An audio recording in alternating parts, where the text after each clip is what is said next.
Hello friends, माझ्या new ब्लॉगमध्ये तुमचं सर्वांचं स्वागत आहे। आज आपण बघणार आहोत मटण याची रेसिपी।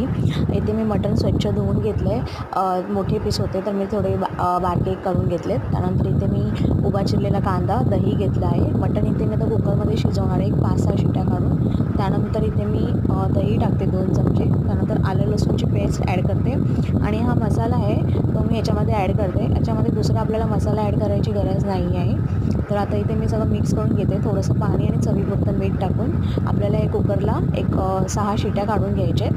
आणि इथे उभा चिरलेला कांदा आहे तो मी तळून घेते। माझ्या चॅनलला लाईक, शेअर, सबस्क्राईब करा जास्तीत जास्त। सो आपला हा कांदा तळून घ्यायचा आहे। नंतर मग गरम असतानाच कुस्करून ठेवायचा आहे थोडासा। हा आपला कांदा रेडी आहे आता। आणि आता हे मटणही शिजवून झाले कुकरमध्ये, चांगलं शिजलं आहे। तर इथे तेल आहे त्याच्यामध्ये मी मटण टाकणार आहे आणि हा कांदा पण टाकणार आहे, याच्यामध्ये मिक्स करणार आहे। आणि आपलं आता मटण रेसिपी तयार आहे। सो आपण भेटू नेक्स्ट ब्लॉगमध्ये। तोपर्यंत बाय बाय।